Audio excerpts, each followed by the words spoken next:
Salut tout le monde, très urgent. Aujourd'hui, dimanche 9 février 2025. Au Mali, l'honorable Abouakar Sidiki Fomba que vous voyez ici, honorable Abouakar Sidiki Fomba, vient d'annoncer la peine de mort. Il annonce la peine de mort contre tous les gens qui vont se lever contre les décisions de Assimi Goïta concernant l'augmentation des tarifs pour ceux qui vont utiliser les forfaits de communication. Le gouvernement avait pris la décision, les Maliens commencent à se révolter. Lui, il sort en tant que député, hein. Il menace les gens. Le voilà ici. Il menace, il dit c'est lui qui va sortir là.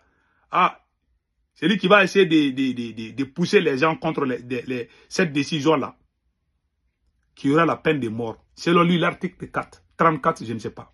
Il a dit ça. Est-ce que c'est le rôle d'un député de sortir pour menacer le peuple? Un député est là pour le peuple et non pour un président. Voilà, le voilà ici. Hein. Il a menacé tout le monde. Je vous laisse écouter et après on va voir.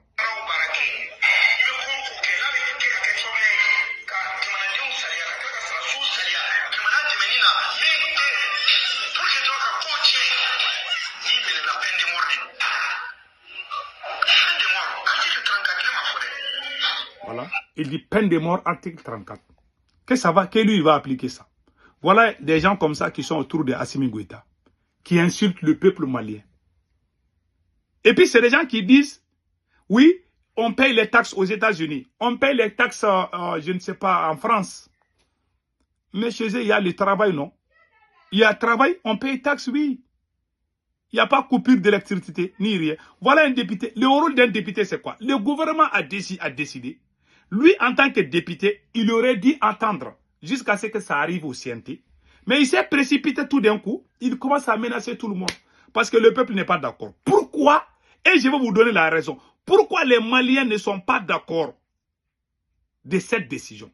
Pourquoi les Burkinabés contribuent pour le capitaine Ibrahim Traoré, mais pourquoi les Maliens refusent de contribuer pour aider Assimi Goïta?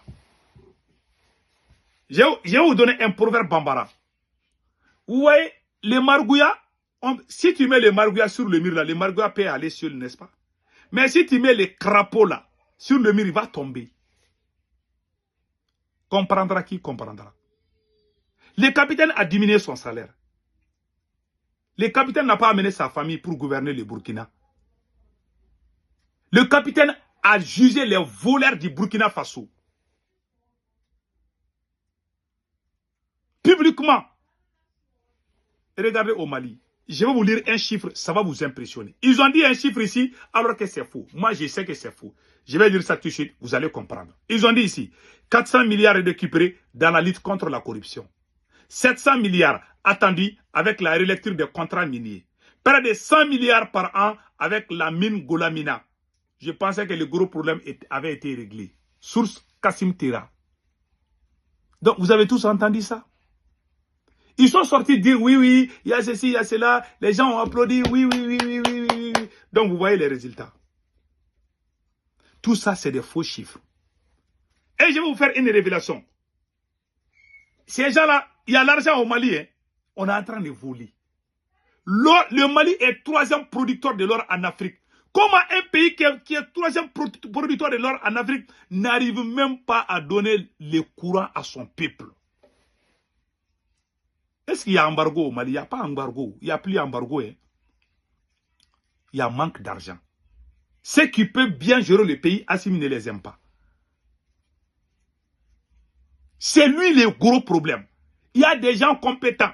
Quand ils viennent aux affaires là, ils vont aider. Depuis qu'il a chassé les bonnes personnes, voilà le pays est en train de tomber petit à petit. Pourquoi les Maliens refusent de contribuer? Parce que si on coupe cet argent-là, l'argent qui va venir là, il va donner ça à sa maîtresse, Batouli Niang. C'est la maîtresse du président Assimi Goïta qui gère l'or du Mali. Il y a 3 ou 4 jours, la maîtresse du président Assimi Goïta est allée représenter le Mali en Afrique du Sud. Si c'est lui qui veut, je lui montre la photo. Elle est partie représenter le Mali en Afrique du Sud.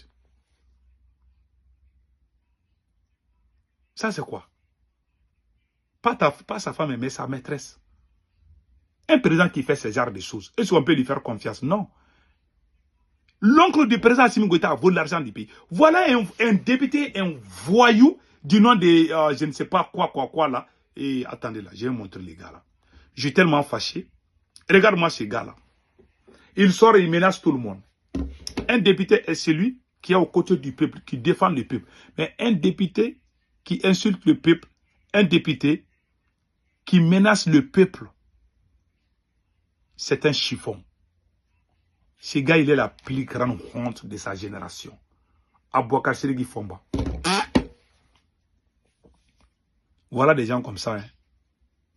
Assimi est entouré par des brouillons, des gens brouillons comme ça. Il n'aime pas les travailleurs. Il pense que diriger un pays là est une science-fiction. Il pense que c'est le film Hollywood. Hein. On est à la tête du pays. Ils sont en train de bouffer. Même tout récemment, la Banque mondiale les a donné l'argent. Ces gars-là gagnent de l'argent. Hein. Ils gagnent de l'argent dans l'or. Ils gagnent de l'argent dans le coton. Ils sont en train de bouffer. Voilà le gros problème. Le Mali est le 3e producteur de l'or dans toute l'Afrique. C'est pour ça que moi j'ai dit au président du CNT, le général Maliki Diaw, tous mes respects, il ne faut jamais accepter que cette loi passe. Voilà un voyou qui est en train de gâter le nom de tous les députés du Mali. Vous partez au Burkina Faso, est-ce que vous allez trouver un député en train d'insulter tout le monde? C'est lui qui demande la peine de mort. Hein, contre tous ces... C'est-à-dire qu'il ne veut pas que les gens parlent. Quand on parle, on doit nous tuer. C'est ça qu'il veut dire par. Mais c'est énervant. Voilà des voyous comme ça qui ne pensent qu'à leur propre intérêt. Il n'y a pas d'électricité au Mali. Vous dites que les Américains payent les impôts. Oui, oui, oui. Mais il y a le courant aux États-Unis. Il y a tout. Il y a les aides sociales. Est-ce qu'il y a ça chez nous là-bas? Il ne faut pas comparer les pays là. Hein. Tu payes taxes aux États-Unis. Mais quand il y a problème, les Américains te prennent en charge. Moi aujourd'hui, si je vais là, je reste dans ma chambre. Là, ils vont m'aider. Hein. Moi, je ne paye pas. Même si je suis malade là. Je vais aller à l'hôpital, je ne paye rien. Est-ce qu'il y a achat chez nous? Si Assimi Goïta coupe ça, est-ce qu'il va soigner les gens gratuitement dans les hôpitaux? Il ne peut pas. Donc il ne faut pas venir nous chauffer les tympans. Les pays où on coupe ces choses-là, il y a les aides médicales. Il y a des opportunités. L'argent qu'on coupe là, les taxes qu'on coupe là, hein, ça revient presque au peuple. Chez nous, est-ce qu'il y a ça? Allez-y en France. Quand il y a les enfants, on te paye.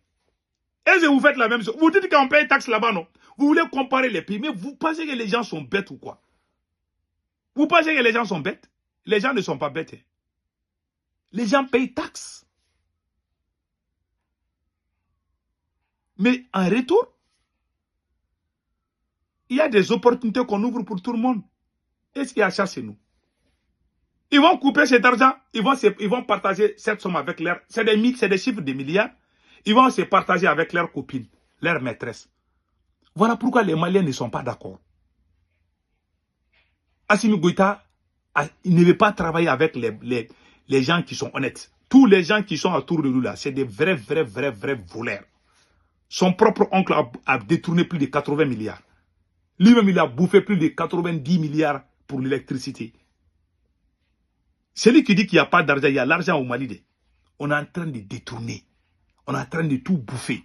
Je vous jure, le Mali n'a pas besoin de toutes ces conneries-là. Le Mali est 3e producteur d'or. Ils se sont levés à un moment, ils disent oui, on va gagner l'argent. Oui, il y a une nouvelle usine ici, là. Oui, ce n'est pas le même président qui est venu nous dire qu'il y aura le courant dans 6 mois et dans 4 mois. On est au 8e mois, non? Je vous laisse écouter. Même la Banque mondiale a donné l'argent au Mali. Écoutons ça. L'actualité de ce vendredi, c'est la signature de cet accord de financement entre le Mali et la Banque mondiale. Il concerne l'amélioration et l'accès à l'eau potable dans plusieurs localités du pays. Le projet s'intitule « Appui à la sécurité de l'eau potable au Mali ». Coût de réalisation plus de 60 milliards de francs CFA. Ce projet touchera 500 000 personnes à travers le pays. Mais comment? C'est ce qui a voulu comprendre Khadijatou Koné. Vous avez tous vu maintenant? Même la Banque mondiale a fait ça. Donc, il ne faut pas venir chauffer les tympans des gens. Moi, ce que je vous dis là, restons unis. Restons unis, c'est ça le plus important. En tout cas, les histoires de taxes là. Ah, on paye taxes. Et en France, on paye taxes aux États-Unis. Ces pays-là, et ils prennent soin de leur population. Quand tu ne travailles pas, on te paye. Quand tu ne travailles pas là, il y a les prix de... Est-ce qu'il y a ça chez nous? Vous comparez les choses, vous pensez que les gens sont bêtes ou quoi? Aux États-Unis, quand tu perds ton boulot, il y a des primes qu'on te donne. Est-ce qu'il y a ça au Mali? Il n'y en a pas. Ils sont en train de tout voler. Ici, même quand tu es présent aux États-Unis, tu n'oses même pas voler. Tu n'oses pas. Tu peux voler au Mali. Et regarde ce qu'Assimi Goïta est en train de faire. Donc moi, je conseille aux Maliens de ne pas accepter cette loi-là. Il ne faut pas que la loi-là passe au CNT. C'est le conseil que moi je donne. Les voyous qui est sorti pour insulter les gens, là, vraiment, c'est honteux, quoi, de la part de quelqu'un qui se dit intellectuel. Tu n'as même pas pitié de ce peuple. Tu dis qu'il y a la peine de mort. Il parle de la mort, c'est comme si c'est lui qui a mis les gens au monde. Un voyou comme ça. Passez un excellent week-end.